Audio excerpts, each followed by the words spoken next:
Boa Boa tarde, tarde. pessoal. A A gente gente vai. vai. Não, Tu ou eu, amigo? Apresenta tu, vai. a gente vai iniciar aqui o nosso seminário, né, sobre os crimes digitais para a disciplina de Ética e Comunicação, né, do curso de Análise e Desenvolvimento de Sistemas da Unifor.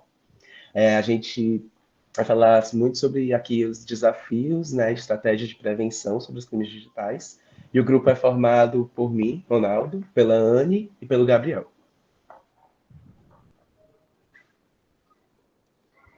Bem, introdução aos crimes digitais. Os crimes digitais, eles também são conhecidos como cybercrimes ou crimes cibernéticos. Eles são basicamente atos ilícitos que envolvem o uso de computadores, redes de computadores, dispositivos digitais ou a internet para cometer o ato criminoso. A diferença entre crime cibernético e crimes digitais, que é o que a gente está falando aqui. Bem, o crime cibernético ele se refere especificamente a crimes que utilizam a tecnologia e a internet como meio para cometer os atos ilícitos. Os exemplos deles são hacking, disseminação de malwares, phishing e ataque DDoS. A característica principal é o uso da tecnologia como ferramenta para cometer o crime. Por exemplo, um ataque de phishing que utiliza e-mails fraudulentos, que é uma tecnologia para enganar as vítimas. Já os crimes digitais, ela é um conceito mais abrangente, que envolve todos os crimes que ocorrem no ambiente digital, seja utilizando a internet ou não. Exemplos deles são fraudes online, roubos de identidade, cyberbullying e pirateamento de software. A característica principal dessa ação criminosa é que ocorre em um ambiente digital.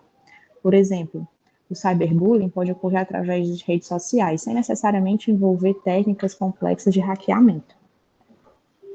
Pode passar, né? Bem, os tipos mais comuns de crimes digitais nós temos o phishing, que são no qual os atacantes geralmente se passam por entidades confiáveis em comunicações digitais, como e-mail, SMS e sites falsos, e a intenção é fazer a vítima clicar e ativar e roubar seus dados, né? Os malwares, que é um termo genérico para qualquer software projetado para causar danos a um computador, servidor, cliente ou rede de computadores. Os tipos mais comuns são vírus, worms, trojans, ransomwares e spywares. O hacktivismo é o uso de habilidades de hack, que ele objetiva acesso não autorizado de sistemas. No caso, ele utiliza as habilidades de hacking para promover agendas políticas ou sociais. Os hacktivistas, eles realizam ataques digitais para protestar contra organizações ou governos, espalhar mensagens políticas ou denunciar injustiças. As fraudes online. Nesse caso, eles envolvem o uso da internet para enganar pessoas ou empresas a fim de obter ganhos financeiros ilegais. Nesses esquemas variam de complexidade e método. Pode ser desde roubar a sua senha do banco para pagar o imposto, até fraudes de grandes empresas. Roubo de identidade. Ocorre quando alguém usa as informações pessoais de outra pessoa sem permissão para cometer fraudes ou outros crimes. E o cyberbullying, que é o uso de tecnologias digitais para assediar, ameaçar, envergonhar ou alvejar uma pessoa. É uma forma de bullying que ocorre através de plataformas digitais.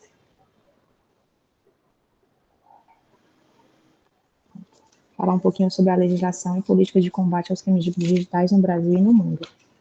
Bem, no Brasil, a gente tem a lei da Carolina Dickmann, que entrou em vigor em 2012, que ela tipifica crimes cometidos através da invasão de dispositivos informáticos. Em 2014, a gente teve um marco civil na internet, que ele estabeleceu princípios, garantias, direitos e deveres para o uso da internet no Brasil, incluindo aspectos relacionados à privacidade e à segurança de usuários. E, por fim, a gente teve, em 2018, a Lei Geral de Proteção de Dados, aquela que a gente ouve tanto falar, que regula o tratamento de dados pessoais por empresas e governos com o objetivo de proteger a privacidade dos indivíduos. Essas são as três principais no Brasil. Nos Estados Unidos, tem essas siglas aí em inglês, eu vou me referir à CFAA, que ela criminaliza várias atividades relacionadas ao uso não autorizado de computadores e redes. E a segunda, a SCPA, que ela protege a privacidade das comunicações eletrônicas e os dados armazenados. Já a União Europeia ela adota uma postura mais rigorosa com relação à proteção de dados. A primeira, ela estabelece normas para a proteção de dados pessoais dos cidadãos da União Europeia, incluindo requisitos para a segurança dos dados e notificações de violação. A segunda, que é a NIS Directive, estabelece medidas para alcançar um elevado nível comum de segurança das redes e da informação em toda a União Europeia. Aí tem leis específicas para o Reino Unido e para a Índia também, mas aí sobre a Convenção de Budapeste sobre crimes cibernéticos. Ela foi o primeiro tratado internacional que visou abordar crimes cometidos na internet e outras redes de computadores, além de melhorar as técnicas de investigação e aumentar a cooperação entre as nações. Ela foi feita na Hungria, em Budapeste, em 2001. Os principais objetivos são a harmonização das legislações dos países signatários em relação aos crimes digitais, busca estabelecer uma base sólida para a cooperação internacional na investigação e repressão dos crimes cibernéticos, e ela promove o uso de técnicas investigativas modernas e eficazes para isso. As principais disposições, entre elas, são a criminalização, que é a definição de atos criminosos específicos como acesso ilegal, interferência de sistemas de dados e o uso indevido de dispositivos. Os procedimentos de investigação são para garantir a coleta e a prevenção de provas digitais. As medidas de cooperação são mecanismos para facilitar a cooperação rápida e eficiente entre as autoridades de diferentes países. Acho que foi, amigo.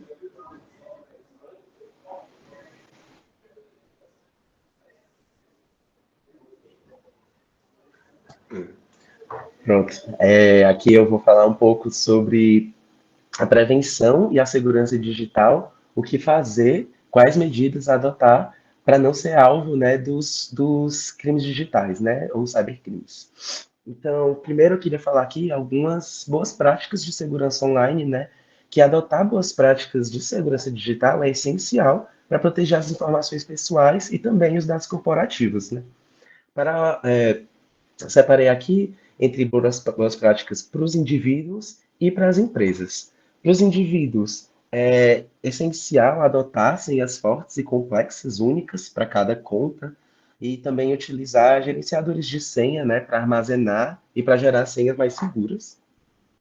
Também seria importante a autentificação de dois fatores, né, que é sempre bom habilitar ela para adicionar mais uma camada extra de segurança. Também é bom fazer atualizações regulares, mantendo sistemas operacionais, softwares e os aplicativos sempre atualizados para poder corrigir as vulnerabilidades, né? Que às vezes os próprios softwares eles vão ter suas vulnerabilidades quanto à segurança e eles são sempre atualizados. Ter cuidados com o phishing, que a Anne falou um pouco mais cedo, que é sempre desconfiar de e-mails, de mensagens, de remetentes desconhecidos, verificar os endereços online e evitar clicar nos links suspeitos. Também é importante fazer backup de dados regulares, principalmente dos dados mais importantes em dispositivos, em serviços de nuvem seguros, e sempre também tem o uso responsável das redes sociais, limitando a quantidade de informações pessoais que você compartilha, configurando as configurações de privacidade também, para controlar quem pode ver essas suas informações.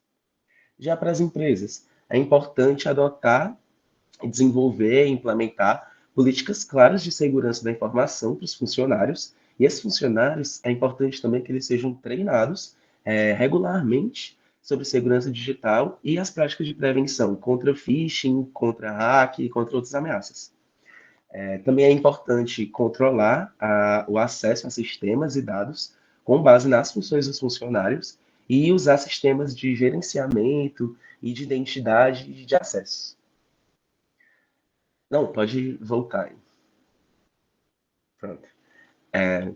Também é importante, na segurança de rede, usar firewalls e sistemas de detecção e prevenção de intrusões para proteger a rede contra os acessos não autorizados, e também sempre importante desenvolver planos de backup e de recuperação caso aconteça algum desastre, né, para garantir a continuidade dos negócios.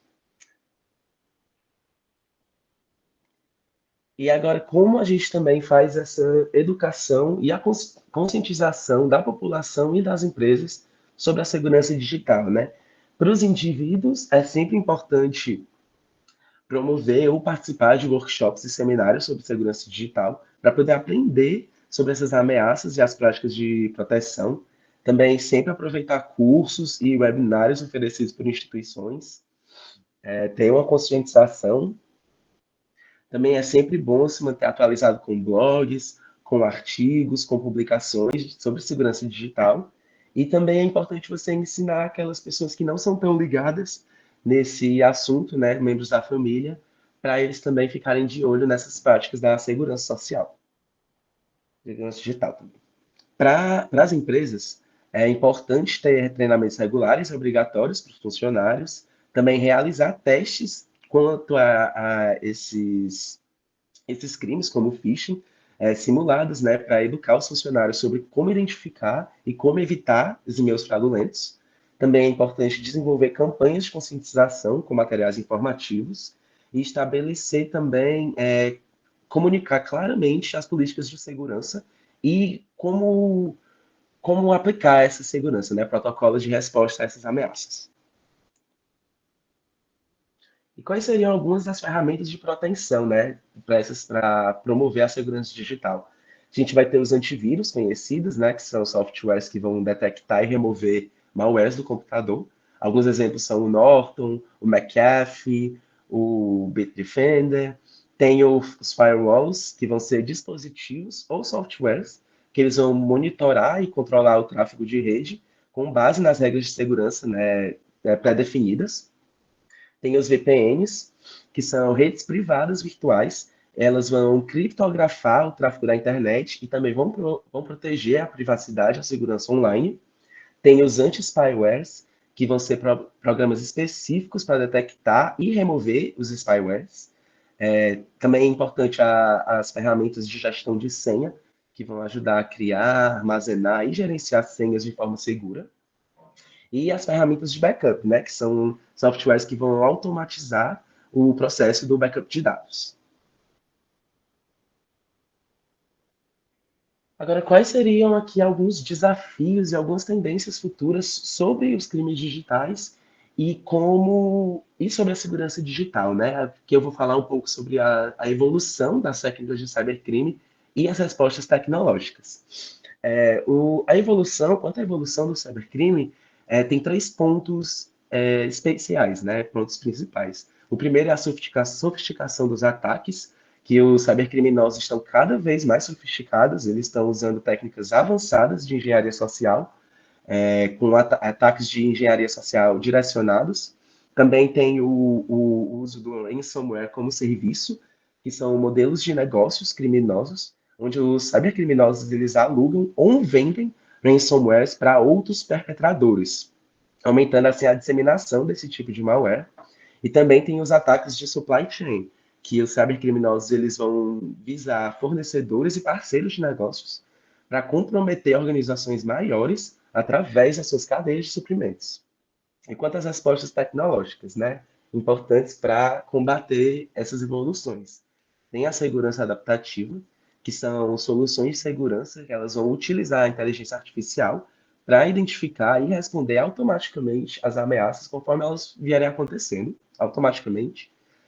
Tem a autenticação multifatorial, que é a adoção generalizada da autenticação multifatorial, né? Que ela vai fortalecer a segurança das contas online. Elas vão exigir múltiplos fatores de autenticação além das senhas. E também tem o Zero Trust Architecture, que é uma abordagem de segurança que ela vai assumir que todas as solicitações de acesso elas devem ser verificadas. Então, independentemente da origem, elas vão ter que ser verificadas antes delas serem permitidas. Vamos passar.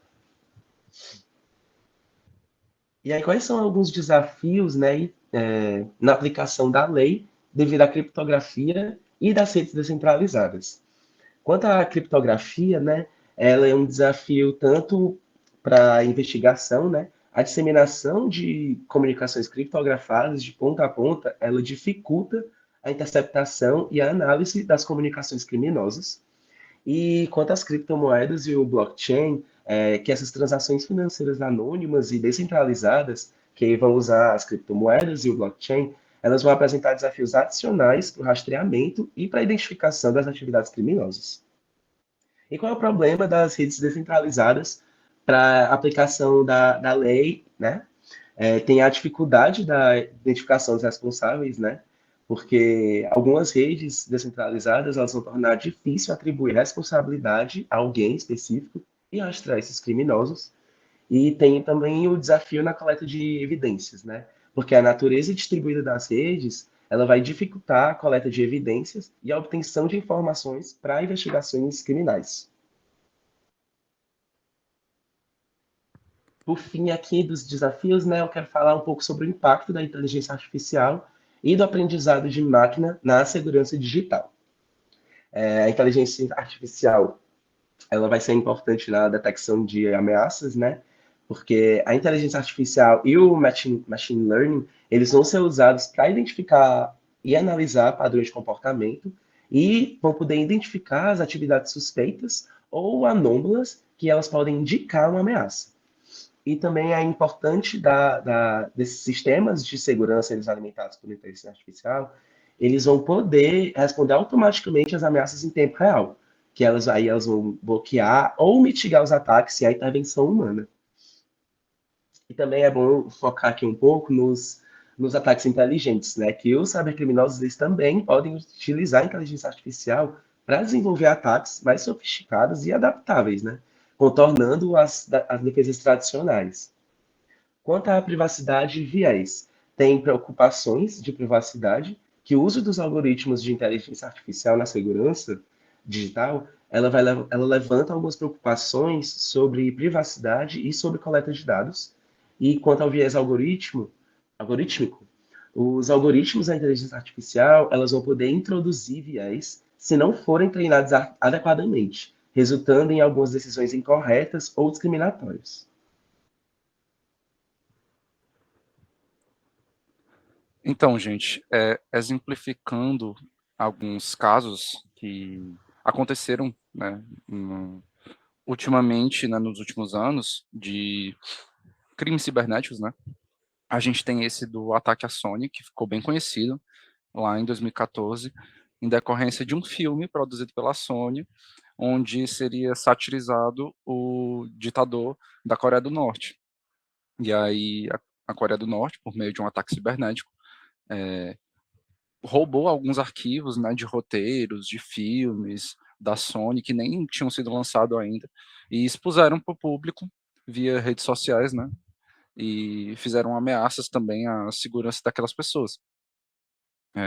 Mais para frente, em 2017, a gente tem esse ransomware do WannaCry, né, que foi realmente devastador no mundo inteiro.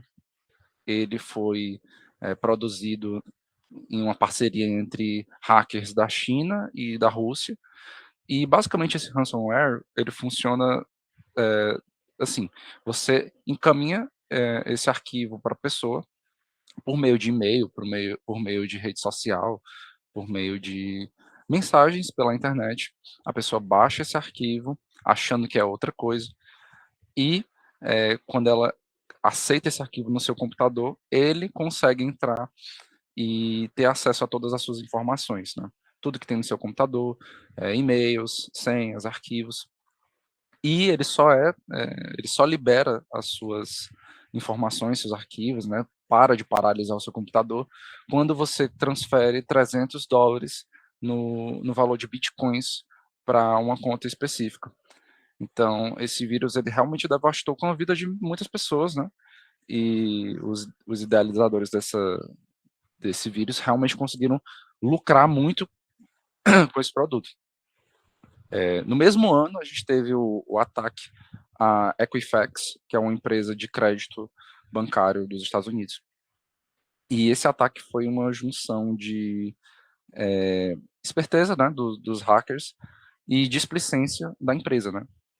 a pessoa que cuidava da proteção cibernética da empresa não tinha experiência na área da computação. Ela era formada em música, ela não sabia basicamente nada sobre o que estava fazendo ali e acabou deixando o sistema obsoleto, perigoso e sem segurança quase nenhuma para as pessoas que utilizavam do, do Equifax, né? Então, por meio de um ataque, mais de 147 milhões de pessoas tiveram seus dados vazados pela internet, né? Então, a gente está falando dos Estados Unidos, mas se fosse no Brasil, seria como se nosso CPF, nosso RG, nosso nome, sobrenome, data de nascimento, tudo isso viesse a público de forma muito fácil. Então, essas empresas de telemarketing, empresas de consórcio, todas elas tiraram proveito disso durante muito tempo e conseguiram enganar muitas pessoas. O impacto, né, desses crimes digitais, tanto na sociedade e na economia, a gente fala um pouco sobre as empresas primeiramente, né, que a gente viu acontecer nesses últimos exemplos. A empresa, ela fica totalmente, assim, não tem confiança mais nenhuma na empresa, né? Sem confiança, as pessoas retiram suas contas, retiram suas ações, retiram seus créditos, o impacto dela na bolsa de valores cai ridiculamente. A empresa a Equifax, ela perdeu cerca de 70% do seu valor na época, né? Então a gente vê que é um rombo gigantesco, né? Praticamente pode quebrar a empresa, se não for uma empresa muito grande, muito estruturada. Além dos custos financeiros diretos relacionados ao sistema de tributos, né? A pessoa, a empresa é responsável por pagar e ressarcir essa pessoa que teve seus dados roubados, né? E no caso de países, a gente tem, né, quanto relacionado a um ataque no sistema de segurança, a gente tem uma crise realmente na política brasileira, na política do país, no caso, onde o país acaba tendo um custo ali, né, para renovar o seu sistema de proteção cibernética, né, e acaba também afastando alguns consumidores e alguns investidores ao saber que a segurança do país se encontra assim tão comprometida, né? É, e as medidas, né, para mitigar esses impactos, né, no caso de empresas, é realmente investir em profissionais capacitados para gerir esse sistema de segurança. Você não pode colocar qualquer pessoa para tentar lidar com dados de milhares e milhões de pessoas, né, dados esses muito sensíveis, né, como no caso de um CPF, de um RG, por exemplo. Então, realmente deve ser investido em segurança, em profissionais capacitados e em uma resposta rápida a incidentes. Deve ser investido em um suporte de qualidade que consiga mitigar essas ações o mais rápido possível. Além de também ter uma transparência e uma comunicação boa com o cliente que está ali consumindo o seu produto. E no caso de países, realmente a conscientização dos funcionários que estão ali trabalhando, né, é um investimento em acesso a novos servidores, a servidores próprios, né, não se confiar somente na nuvem internacional, né, ter um servidor próprio que consiga armazenar essas informações, e cooperação internacional. Vamos citar esse exemplo aí do hacker da Coreia do Norte, né? Se o Brasil, por exemplo, fosse atacado por um hacker chinês, haveria de ter uma cooperação nacional com os chineses para conseguir mitigar isso o mais rápido possível. E no caso dos indivíduos, é aquilo que o Ronaldo já citou inicialmente, né? É manter as senhas seguras, utilizar a autentificação de 2, 3, 4 fatores, né? Ter um leitor biométrico, um leitor facial e ter essas pessoas, acima de tudo, instruídas sobre políticas de navegação segura, né? Não sair clicando em todo link que a pessoa vê, não baixar qualquer coisa, ter esse cuidado ao navegar na internet. E essas pessoas, né, esses países que são vítimas de crimes digitais, têm sim recursos e apoios que elas podem recorrer, né? No caso de plataformas internacionais, A gente citou aí a CCRI, a NCSA, a SOA, a CSN e a ITRC, que são plataformas disponíveis internacionalmente. Então, se você, por acaso, sofrer algum tipo de atentado, né, de crime digital, você pode recorrer a essas plataformas para tentar solucionar seu problema, dependendo do problema que você tiver, né. E, no caso, assim, falando um pouco mais sobre nossa realidade, né, sobre o Brasil, se você aqui no Brasil sofrer algum tipo de crime digital, ou então assédio digital, você pode recorrer à Delegacia de Repressão a Crimes Cibernéticos, né? Ela está disponível 24 horas por dia, você pode ligar para eles. E a gente também tem a Lei Carolina Dickmann, que também protege a gente, a Anne citou anteriormente, né? Já para empresas, né? A gente tem um suporte jurídico que é prestado também por algumas organizações, né, e pela lei do país local, que vai estar fazendo suporte àquela empresa, né, aconselhamento psicológico para os trabalhadores, né, para as pessoas que estão ali envolvidas, e educação sobre segurança digital, né, unindo treinos, webinários e palestras para poder educar realmente essas pessoas sobre crimes cibernéticos e tudo mais. E é isso, pessoal, essas são nossas referências. A gente espera que vocês tenham gostado da nossa apresentação e obrigado. Obrigado pela atenção. Pode só passar mais 2 slides aí. Obrigada, Isso, mais pessoal. O referências. Ronaldo E colocou aqui aí uma pequena reflexão no final, né? Que na era digital os nossos dados eles são moeda, né? Para falar o quão importante é nossos dados para a gente manter eles seguros contra esses crimes, né? Que é realmente a segurança digital é um assunto que vem aí muito à tona ultimamente, que está em muita evidência, que é de extrema importância na era em que quase tudo é digital, né? Quase tudo é pela internet. Então, muito obrigado, gente. Pessoal, o Ronaldo colocou o link aí do Google Forms para a gente colher a presença de vocês e mais algum feedback, tá bom? Se vocês puderem responder, muito obrigada.